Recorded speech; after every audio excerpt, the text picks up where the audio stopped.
to get back to where you were saying about how we decided how we got started this thing, my memory of it is that one day we were driving across the Oakland Bay Bridge, and I don't know where or why, and one of us, and I don't remember which one, said, I think I'm done here. I think I'm done with the Bay Area. And whoever the other one said, me too. It just was a feeling. It was just a feeling, and there was nothing that happened. It wasn't really a decision in a normal sense. We'd been traveling a lot. I'd say at least 50% of the time for fun and also for work. We do a four-hands massage and teach tantric kind of personal sessions. So that has been a theme of exploration that we also take with us on the road. Mm-hmm. However, in the previous 2 years ago, we were gone, including we did this in Europe for 3 months. So we were gone for 7 months. Didn't even land in our own house for 7 months, paying rent. And I was saying, oh, that's expensive. Seemed silly. Of course, we're just about to do that again. We're kind of doing that again in a way. Just with slightly less expensive house. No, it's about the same. Yeah. But anyway, it was just seeing, rather than so much a mental decision again, seeing what the pattern was. Oh, I'm hardly ever home. I'm paying rent for this beautiful, lovely place, but I'm never there. The pull of other I used to live in Hawaii, and I enjoy going there at least once a year, and we have friends like these tribal groups that we connect to in California and Santa Fe and Austin, New Orleans and Asheville and New York, and so we have these places that we're drawn to. And then there was a period, I think it was actually about 5 months, of preparing, like saying, oh, we feel done. We had an old Volkswagen van that we bought for $500 and an even older cabriolet convertible that leaked in the rain. They were both costing us about $200 or $300 a month in repairs. And thinking, we should be driving a Mercedes for the amount of car repairs. I know. On these nice cheap cars. So we realized we needed a new vehicle to do our journey, because we were going to do it by car, not by plane, which I will give you a hint is really great to not be in airports if you're trying to do anything sacral. Probably one of the least sacral places for me is like an airport. It's kind of like being in a shuffled along. And that's just me. So we had this prep, getting credit, banking, giving notice. It wasn't just all magical. It was like actually doing literal preparation. Once the decision was made, then we packing things in storage. So there was a process that took, I believe, about 3 to 4 months. And what about in terms of your relationships? Did it feel like you were saying goodbye to, not forever to the people that you loved, but goodbye to a way of being reliably a part of a community in the way that people had grown accustomed to? And actually, well, it was different for me. So you can say, because you have much longer history here. Well, and I'd be curious to hear too, like how people responded to what you were doing. Did we tell anybody? Slowly, I guess. Yeah, I mean, when people ask. Right now it's hard for me to kind of envision a short answer to that, except that what was really primary for me is I know so many people here in the San Francisco Bay Area, and I realized, like, over the last, the previous year or whatever, I only was seeing 3 people. So I realized it was an illusion of community, illusion of tribe, that was sort of feeling into all the possibilities, but not the actual lived day-to-day experience of that. And I recognized that I really wanted to go back to the way I'd lived previously, which was having people in a geographical location where they show up for soup and for lunch, and we do things together, and it's not about scheduling. It's just, and not about driving so much. So that was a really strong desire for me. Me too. And the connections, the true connections, to people that were lasting, and still were not in our backyard, those were hard to let go of a little bit. And at the same time, they're so transpersonal or something, they're so transcendent, those relationships, that it doesn't feel like you're losing anything. Yeah, it didn't For feel me, like it feels like, oh, I'm always going to know this like I person. didn't feel like I was leaving anyone behind. Yeah. Mm-hmm. So that didn't change. It's more like just making, and we also are those kind of people who, where we are now, we're like inviting everybody to come there. To, move here. That's true. It's like we realized, both of us had set out when we first met. We're like, okay, we need to find our tribe. And then we realized at some point along the way that we were the tribe, and we just were waiting for them to find us. So, and that seems to be what happens. And when we arrived in Asheville, just the first few times, we began to gather people around us in a way that hadn't happened here quite. I mean, we did in a way. There were some things, like with the Gene Keys group, that was a lovely little thing. And we had a few other kind of things like that. But it wasn't, I don't know, there's something about being a tribal person where you just like really love and thrive a tribe who you're living with, basically, and it's a constant kind of experience of that, And I think we're having an experience of being disillusioned where, like if you're a teenager, it's like, where do I belong? And like trying to find my group. So, we had experimented with we know a lot of different groups, and kind of, just plunging ourselves into them, but never feeling really that deep resonance of this is it. It was sort of like, oh, this is kind of good. But not so much a deep feeling of belonging. So I think that we were both searching for that, and in addition to this off the roof, searching for our own personal identity still in a new way. Mm-hmm. So maybe you can share a little bit about what it looked like how, first of all, how you found your direction, given the whole G center difference between the two of you, like how you knew now it's time to go here, and now we're going to stay here for this long, and we're going to visit these people, and we're going to hang, like how the journey kind of found its form, its direction, its pace. And I'd be particularly curious to hear times when you felt like surprisingly harmonious, like you were totally on the same page, and times when maybe your sacral was pulling you in one direction, yours in another, or yours at one pace and yours at another pace. So just sort of take us on the journey with you a little bit, and where you went, and who you visited. Yeah. And we have together the channel of cycles, so if we're in a cycle together, it seems to be we're in a cycle. Yeah. I mean, there could be individual daily different things we respond to, but we seem to move through cycles together, and we often look to see where we are in terms of the beginning, middle, or end of a cycle. So that part is actually, if you have a format channel interview, it makes it really easy to see what that format channel is telling you. And it's even more important for me because my incarnation cross is the cross of cycles.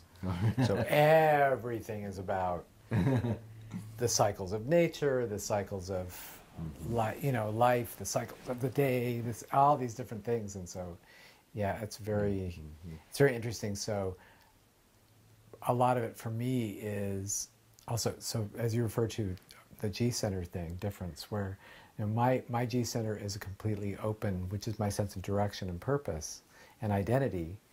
Who am I and what am I doing here? It's completely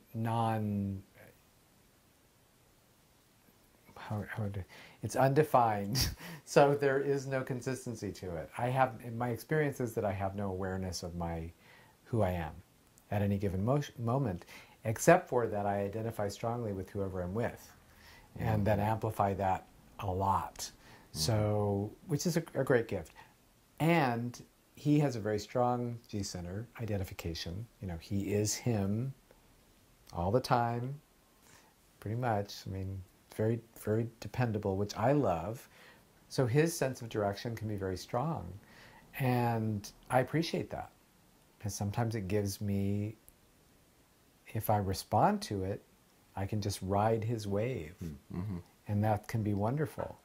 And something that's very valuable is that we do take time apart. So if I have something that my sacral is moving, is really strongly wanting to do, like go to New York and take a workshop with my teacher and friend Deborah, I just do it. I just say, I'm going, and I'll just go. And then even that gives me an option or an opportunity to kind of clean him out of my identity and my purpose and direction. Mm-hmm. So then we navigate that from afar a little bit. Does help. I would say it probably would help almost any relationship to have, more than a few days apart, even with your kids and people. I find generally people aren't taking advantage of that possibility, or it sounds scary to actually just be an individual, not be a mom, not be a wife, not be a husband. Yeah, if the mom would just like take a week and leave the kid with this, or like Kim goes off to Denmark with, to have a different identity for that week. Just to be go see what the sacral, if there's anything there. It's really great. Yeah, it's very helpful. Very helpful. And also scary sometimes, in that moment, he might be finding a whole other life while I'm gone. Or I might be holding, because I don't know. Our relationship is based on today. So we often say to each other, so is this still working? Or,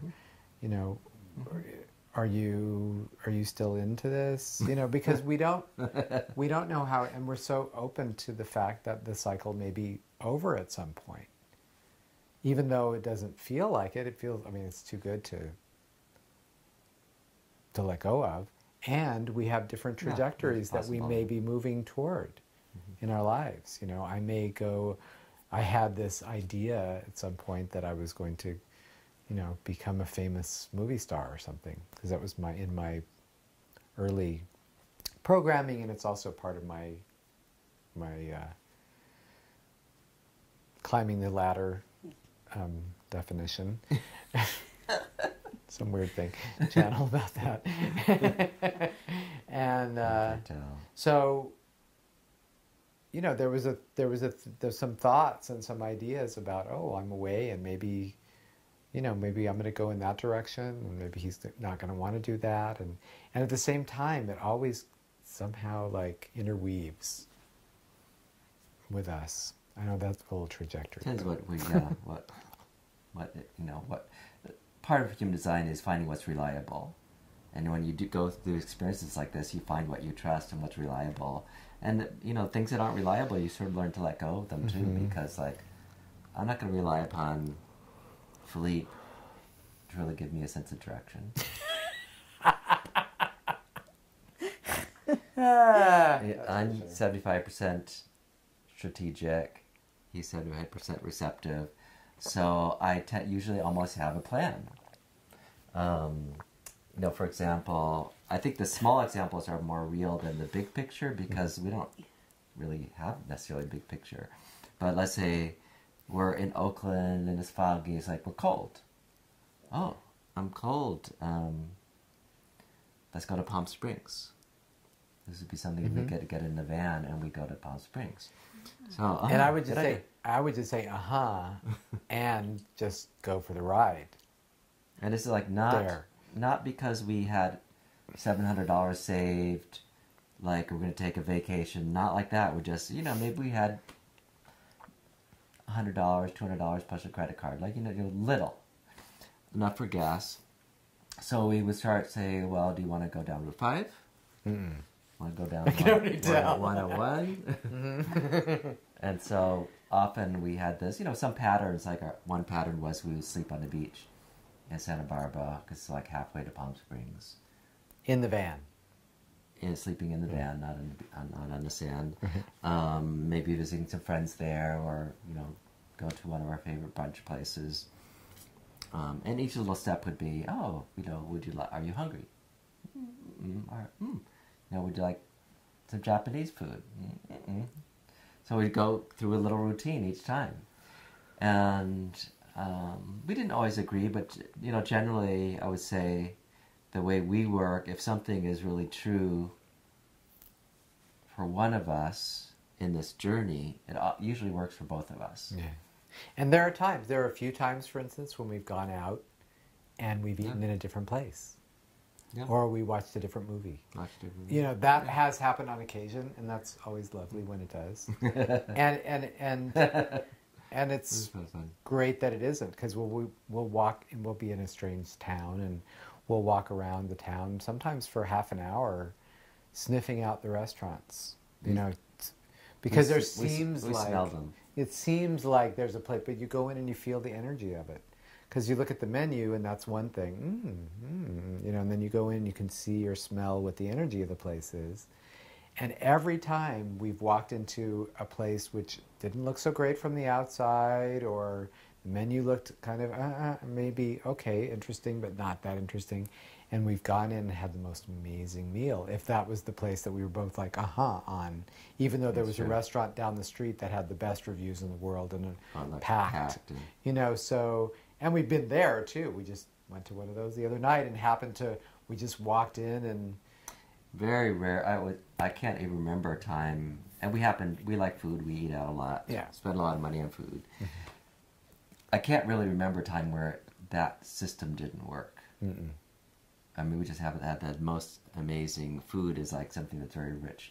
And I have sensing in terms of the, personal health, so I need to sense like who's touching the food and what they're thinking and if they're happy, not just some place that's like has a famous 5-star and everyone's like shuffling plates around. Like that doesn't work for my health, my caveman view. And I want there to be people in there so I can eat with all my family.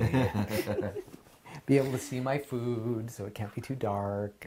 There's little, things that we notice show true. I don't even think of these things, but they're so there. One example, this was like a really good example of this day where we're in Santa Barbara, but we didn't respond to any of the places there, so we went to the next town, which might have been Somerville. Is it called Summerland? Summerland.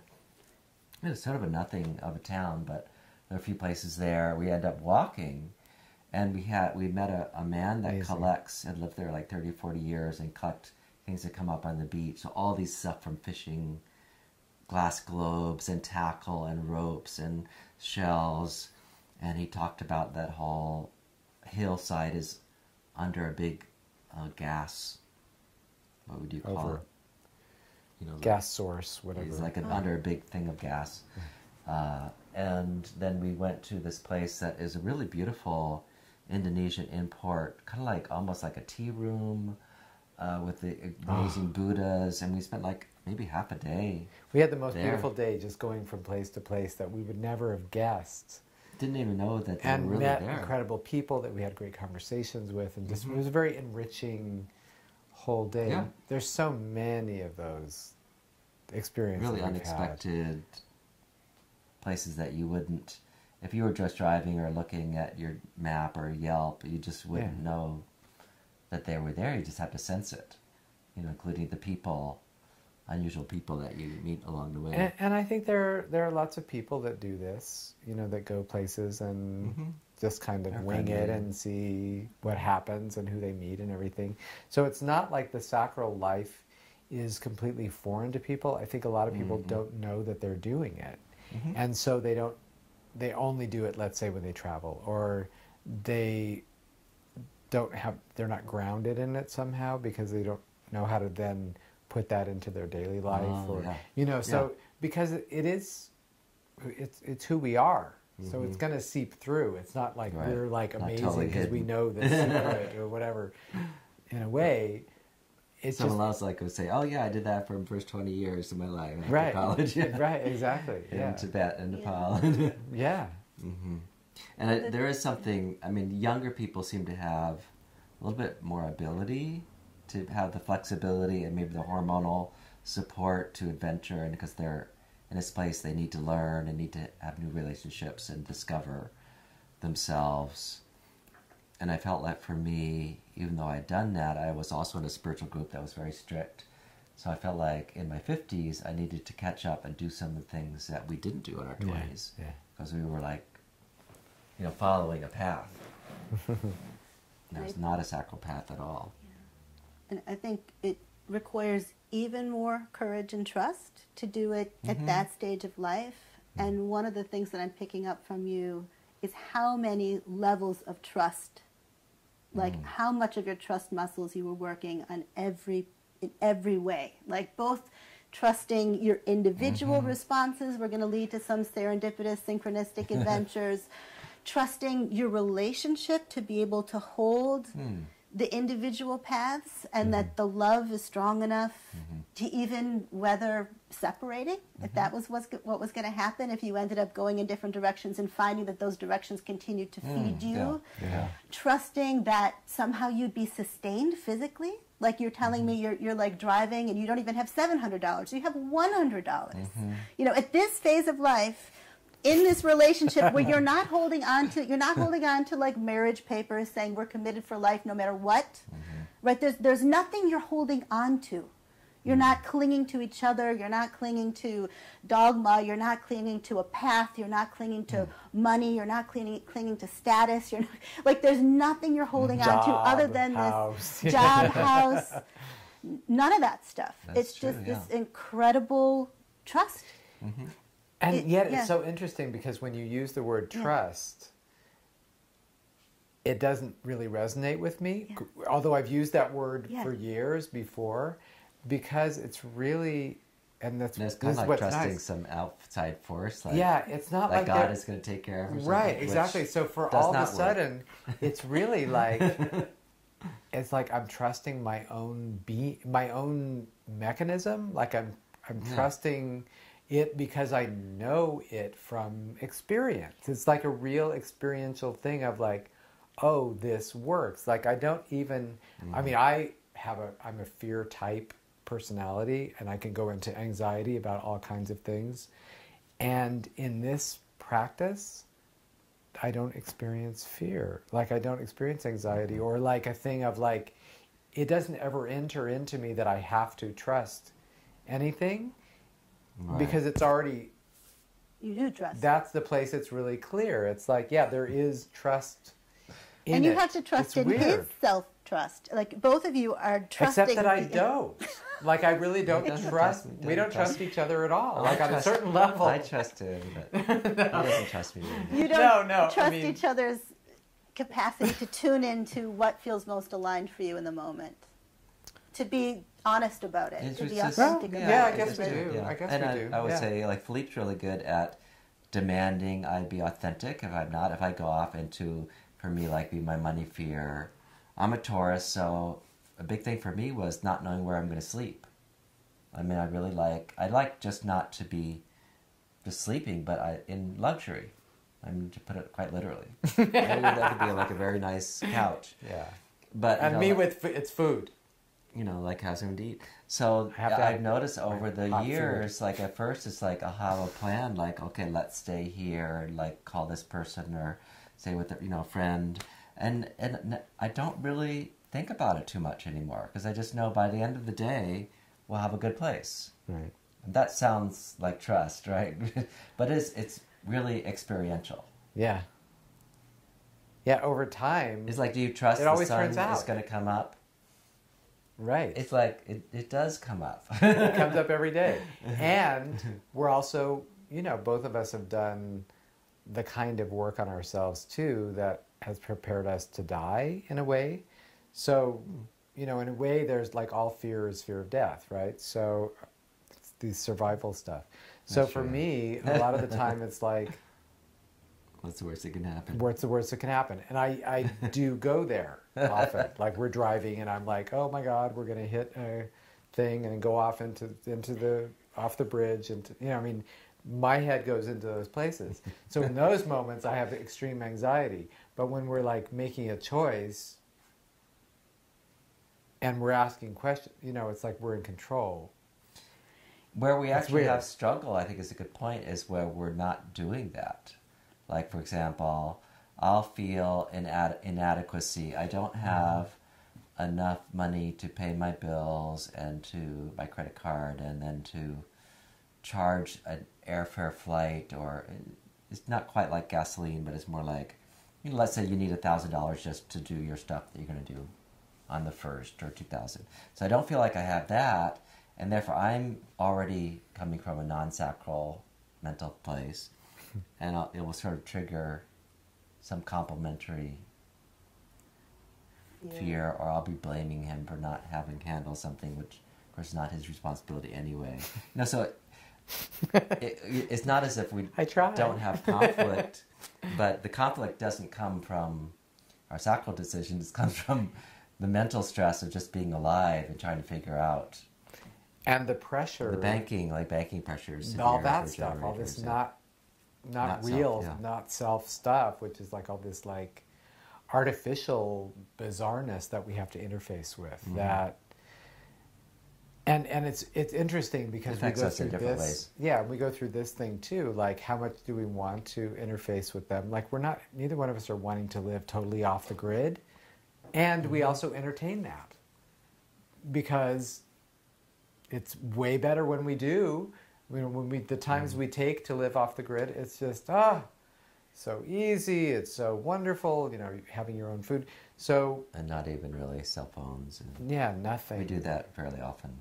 And at the same time, we both enjoy various things that we do on the computer and ways in which we interact with people on the cell phone, and we appreciate those things, and we appreciate being able to go to this event or this thing because we heard about it on those, so there's all kinds of different, I love going to New York City and totally being in the thick of the whole thing. We love Washington, D.C. Something about that place is very enlivening and wonderful, and we love going to great restaurants and going to a play, and, so, I don't know. So we're trying to sacrally work out how we can work it out. Yeah, I guess partially what you're saying is like those larger, like macro forces are also energies. It's just that if they're based upon something that's not true, like a deception, then generators are really vulnerable in a certain way. Like we're just like puppy dogs. Throw us a bone and we'll chew on it. Give me something to do. Give me a trick to do. But it means we can also be enslaved. If someone says, build this pyramid, it's going to take 500 years. We go, okay, sounds like good. It just push us in the right direction, and we like to work and like to be steered in a certain way. But if we're being steered by something that's a big deception, which we both have had experiences of, it tends to poison the glandular system, so then we're not thinking and feeling clearly, and we're not really responding clearly. So I find we happen to do a lot of massage for a living. It's a very easy, low overhead type of career to take with us. There's so many people that are super stressed and super unhappy with their work. Almost all of them are generators, to a large degree. And they're being made miserable by this thing that they feel they have to do, which is kind of killing them. And sometimes they're doing it because they have to pay for their insurance. And we're like, oh, do you use your insurance? Oh, no, I could never use it. But if I needed it, I would have it. And like all this convoluted thinking that's part of our, sort of matrix of life, but really doesn't help people do the work that we're doing of getting to a deeper level of intelligence. So that just seems like I could never do that. And we always tell them, yes, you could, just do it. And so many of them are we have these CEOs and different lawyers and people. And they're like, oh, I wish I could have your lifestyle. Okay, just walk out the door, it's not that easy.